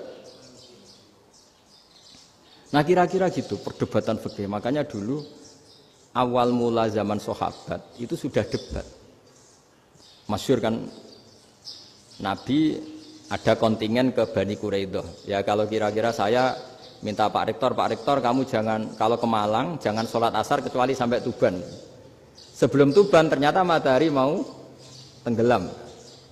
Terus Pak Rektor milih, wah sudah sholat di Bulu. Padahal belum Tuban. Padahal saya bilang jangan sholat asar kecuali di Tuban. Yang Pak Haris enggak, tetap sholat di Tuban meskipun matahari sudah tenggelam. Karena Nabi menyebut Tuban. Singkat cerita, zaman itu kan Bani Quraidah. La tusolliyanal asra illa fi Bani Quraidah. Kalian semua jangan sholat asar kecuali sampai Bani Quraidah. Ternyata di tengah perjalanan matahari sudah mau tenggelam, kira-kira kurang 2 menit atau 3 menit. Sahabat-sahabat, sudahlah kita sholat asar di sini. Kalau sampai sana pasti sudah tenggelam. Separuh sholat. Yang separuh enggak, kata Nabi harus di Bani Quraidah. Ya sudah nunggu di Bani Quraidah meskipun matahari sudah tenggelam. Singkat cerita 2 kelompok ini matur, ya Rasulullah kita ngalami ini perdebatan gini-gini. Di semua riwayat di hadis-hadis sahih disebut falam yu'annif wahidan minhuma. Nabi tidak menyalahkan salah satunya atau enggak menyalahkan dua-duanya. Itu bahasa Indonesia juga ribet, yang benar gimana itu? Enggak menyalahkan salah satunya, apa enggak menyalahkan dua-duanya? Gimana bahasa benernya itu? Salah satunya. Salah satunya itu dua-duanya? Ya. Enggak, kalau bahasa Indonesia tidak menyalahkan Kedua-duanya. kedua-duanya apa salah satunya yang benar? Kedua-duanya. Kedua-duanya. Bahasa Indonesia itu ya kadang ruwet ya. Orang pinter kayak Pak Habibie itu namanya ya orang luar biasa. Nanti sekolahnya orang-orang idiot itu ya sekolahan luar biasa. Orang pinter banget bahasa Indonesianya ya luar biasa. Kalau sekolah untuk orang-orang yang idiot juga luar biasa. Jadi kalau dipuji luar biasa itu gak jelas ini luar biasa ya. Gak jelas kadang bahasa kita ini kadang ya gak jelas. Nah itu gak menyalahkan dua-duanya apa salah satunya? Keduanya. Tidak menyalahkan kedua-duanya. Misalnya dibahasakan gak menyalahkan salah satunya, benar apa salah? Benar. Benar, ya sudah benar semua. Jadi itu bukti bahwa ijtihad itu boleh. Saya ulang lagi, bukti bahwa ijtihad itu boleh. Padahal ini jelas, yang satu harus sholat asar, padahal matahari sudah tenggelam. Makanya di antara fikih unik itu begini. Saya ulang lagi fikih unik. Saya menyaksikan betul ketika ada orang tanya Mbah Mun saya ini Kopassus. Kadang latihan itu sampai waktu zuhur habis. Saya harus bagaimana? Jawabnya Mbah Mun itu unik. Sementing ojo ngosor sholat. Engkau ya ojo niat jamak. Atok kodok katanya. Singkat cerita terus orang ini diskusi sama saya karena ini ya alim pernah mondok. Kenapa kosor tidak boleh? Karena kosor itu ekstrim, merubah bentuk sholat dari 4 menjadi 2. Maka alasannya harus jelas. Harus jelas itu orang yang latihan di Kopassus itu kan dia sudah berasrama di situ. Berarti dia sudah tidak musafir karena asramanya di situ, sudah mukim. Kalau dia kosor itu merubah bentuk sholat dari 4 menjadi 2. Merubah itu ekstrim. Tapi kalau dia qadha itu hanya mengakhirkan sholat dari waktunya. Kira-kira kalau kamu jadi malaikat ekstrim mana? Merubah sama menunda. Ekstrim merubah kan? Karena 4 menjadi 2. Terus ojo jamak takdim, tapi jamak takhir. Itu juga penting. Bagi pengkaji fikih itu penting. Kalau jamak takhir itu salah-salah sidik ora pati popo. Kenapa? Kan mirip duhur qadha. Kalau jamak takhir kan. Tapi kalau jamak takdim asar kok di waktu duhur, ekstrim mana? Perubahan takhir sama takdim itu ekstrim mana? Ekstrim takdim karena melakukan sesuatu belum waktunya. Belum waktunya. Jadi itu memang ya memang tadi kajian-kajian fikih itu memang unik. Karena bagi ahlinya, saya ulang lagi, tapi ini saya ulang lagi bagi ahlinya. Makanya ketika Nabi menjamak sholat ketika nusuk, ketika haji itu kata Imam Syafi'i lis safar, karena Nabi pergi jauh karena rumahnya Madinah. Tapi resikonya fatwa itu adalah orang Mekah nggak boleh jamak karena kawasannya nggak sampai 90 kilo lah kalau sekarang mungkin. Tapi kalau tahu Imam Malik enggak, ya lin nusuk, sehingga orang Mekah pun yang haji ya boleh jamak, karena alasan jamaknya karena nusuk, karena haji, bukan karena jarak. Terus diteruskan lagi, kalau karena pergi boleh jamak, memangnya pergi itu kenapa? Karena repot. Nah itu masalah kan, masyakoh. Nah, terus mulai ada orang-orang yang ngawur kan, resepsi jamak, ribet. Wes resepsi duit utangan kan capek. Wah itu sudah jamak. Ribet kan. Jadi kalau sudah illatul hukmi itu sudah mesti bikin masalah. Kalau sudah illatul hukmi itu pasti bikin masalah. Nah, pertanyaannya, jamak itu masih gampang karena bentuknya sholat masih 4. Yang ekstrim kalau qasar karena bentuk sholat 4 menjadi 2. Maka kata Mbah Mun pesennya, nak kue ra mesti benere, jika alasan itu tidak mesti benarnya. Pokoknya sementing tidak qasar. Juga tidak jamak takdim karena qasar ini kan merubah bentuk sholat kan ekstrim. Jamak takdim juga ekstrim karena mendahulukan sholat sebelum waktunya. Kalau jamak takhir kan biasa, kalaupun salah kan mirip kodok. Ya mirip kodok biasa kan. Nah ini saya cerita, jadi fikih itu bagi ahlinya itu memang punya konsekuensi yang seperti itu. Makanya pertanyaannya misalnya, bagaimana hukumnya penyembelihan lewat mesin? Ya ribet kan. Bagaimana nyembelih dari apa ini? Belakang. Saya baca di kitab-kitab nyembelih dari belakang itu ya hukumnya tetap boleh asal apa itu hulkum dan mari itu terpotong. Tapi pertanyaannya, jangan-jangan ayamnya sudah kaget dulu karena uratnya ini. Makanya perlu ditanya ahli medis, setelah uratnya tercabut ini jangan-jangan sudah berstatus mati. Kan potensi ketika dipotong dari sini, potensi sudah berstatus mati. Makanya, nah kalau misalnya menyembelih dengan dibuat plak itu langsung mati juga. Itu tetap ada dokhtoh, kalau dalam bahasa fikih dokhtoh. Dia terkaget, begitu, ada dokhtoh karena nggak bisa bernafas terus mati. Berarti kelangsungannya bangkai. Jadi orang yang pengkaji fikih itu ya seperti itu, memang itu yang ditekuni. Tapi kita sebagai orang awam ya tadi, nak sing kecelakaan itu wedhus, ayam jago ngeman, tapi nak pitik cilik ikhlas.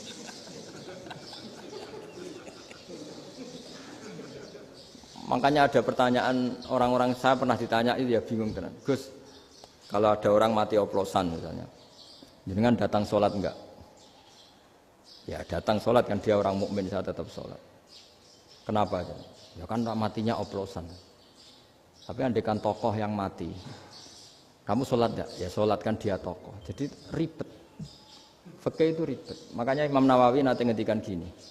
Ada orang ngundang Nabi, ya Rasulullah, saya mohon nyolati ini. Nabi tanya, punya utang enggak? Punya. Nabi, saya enggak mau nyolati mayit yang punya utang. Terus ada sahabat datang, ya Rasulullah, utang itu tak ambil alih kami. Berarti dia sudah tidak punya utang. Terus Nabi kerso nyolati. Pertanyaannya, utang itu hal yang boleh. Saya ulangi, utang itu hal yang boleh. Tapi kenapa Nabi se-ekstrim itu? Tapi ketika Nabi mau kondur itu ngendikan gini, ini PR ya bagi UMM ini PR ya. Nabi sebelum kondur bilang gini, sallu ala sahibikum. Jong saya tidak nyolati ini, tapi tolong ini disolati. Terus kata Imam Nawawi, dianalogikan atau dikiaskan siapapun pelaku dosa besar atau mati dalam keadaan tidak benar. Misalnya pas dugem mati, pas oplosan mati. Itu sebaiknya tokoh-tokoh itu enggak nyolati karena nanti dianggap penghormatan. Misalnya ketua PP Muhammadiyah rektor nyolati wong mati oplosan kan keren. Mati oplosan disolati rektor. Ya sudah, tapi kalau enggak disolati nanti ada tradisi yang keliru yaitu janazatul muslim tidak ngalami disolati. Padahal siapapun yang muslim janazahnya harus disolati. Makanya setengah-tengah ya rasa rektor lah, bu satpam, bu satpam itu tetap ada yang sholat gitu. Itu kata Imam Nawawi. Jadi ketika ada orang mati nggak benar, itu sebaiknya tokoh-tokohnya nggak ikut nyolati, tapi awamun nas orang kebanyakan ikut sholat. Jadi fikih itu agak jelimet karena tadi ketika tokoh ini nyolati pertanyaannya bedanya apa mbek sing mati ning masjid mbek mati oplosan. Karena sama-sama semua orang nyolati kan tidak ada sanksi sosial itu. Tapi ketika nggak disolatkan sama sekali, wah lebih parah lagi. Ini ada janazatul muslim tidak disolati. Sehingga kata Imam Nawawi ini hebatnya Nabi tengah-tengah. Jadi Nabi kundur, jong saya ada nyolati tapi shollu ala sahibikum. Ya tapi ini kamu harus nyolati. Kata Imam Nawawi, orang yang mati bunuh diri, orang yang mati oplosan, orang mati secara nggak benar itu asal dia muslim tetap wajib disolati karena solat ini hakul muslim. Kan seorang muslim diantara haknya apa? Ketika mati dikafani, dimandikan, disolat. Tapi ini masalah matinya pas murtakibul kabiroh, pas melakukan dosa besar. Dan itu sebab kematiannya. Kalau dia oplosan, kan sebab matinya ya karena oplosan. Ya kan terus ribet. Mau disolati oleh, apalagi misalnya kita ketua ulama, kemudian terkenal wali. Wah keren, mati oplosan disolati wali. Kan ribet kan. Nanti yang repot malaikatnya. Itu ya, ini yang nggak kata bahaya. Saya pernah baca kitab itu yang repot malaikatnya. Itu ada yang bilang gini, orang yang punya hutang itu pasti nanti hisabnya berat. Diaudit malaikat sampai bisa nyaur hutangnya. Sementara malaikat kena konstitusi, kalau Nabi mendoakan harus mustajab. Ini kan ada dua hukum yang berlawanan. Sekali Nabi berdoa, wa maghfir lahu warhamhu, itu harus dituruti malaikat. Nggak boleh doanya Nabi nggak dituruti malaikat. Sementara aturan Islam juga harus dituruti bahwa orang yang punya hutang harus tersandra oleh hutangnya. Tapi nak sing dunia Pak Haris kan, gak TNO. Gak ngefek gitu. Jadi misalnya Pak Haris dungo sampai nangis semua maghfir lahu kan, gak ngefek. Malaikat gak itu, gak sudah lah. Tapi kalau Nabi yang berdoa kan harus dituruti. Ini masalahnya kan itu. Nah kalau diturutin berarti hutangnya harus bebas. Padahal secara aturan harus tersandra karena punya hutang. Dan nanti sama kalau yang mati oplosan ini yang doain wali, kok wali sampai Allah maghfir lahu. Doanya wali kan harus terkabul. Sementara secara hukum dia harus kena sanksi karena oplosan tadi. Daripada ngerepotno malaikat, sudahlah wali-wali ini tidak usah ikut nyolatin. Yang nyolati ya orang-orang nggak jelas ini sehingga kan malaikat kan santai aja kalau mau nyiksa. Loh tapi kan sudah didoain, gak ngefek. Karena doanya orang-orang gak penting. Itu ada tuh di sarah Muslim itu. Di sarah Muslim di bab ketika Nabi ngintikan babu qauli Rasulullah sallallahu alaihi wasallam sallu ala sahibikum. Jadi belajar fikih itu asik. Karena tadi harus dipelajari. Kalau enggak ilmu ini hilang. Terus nanti takutnya lagi ilmu fikih itu direduksi sosial. Terus misalnya gini, pepe wong cilik wae kiai-kiai ra gelem nyolati. Orang melihatnya ini karena yang oplosan wong cilik om larat ra disolati. Jajal bupati ya disolati, mergo amplope gede-gede kan terus ruwet kalau dianalisis gitu kan ruwet. Makanya kenapa saya harus ngomong fikih supaya semuanya itu enggak didudukkan urusan sosial itu. Nah kalau semuanya didudukkan sosial kan sentimennya sentimen sosial. Ribet. Padahal yang sering mati oplosan itu kan wong cilik gitu loh, karena tadi kalau wong sugih kan pakai whisky yang mahal yang insya Allah tidak mati kan gitu. Yang mati kan ya mergo Virtus macam-macam itu kan. Artinya ini kalau nggak diterangkan secara fikih, kiai-kiai yang nggak datang dikira masalah sosial kan.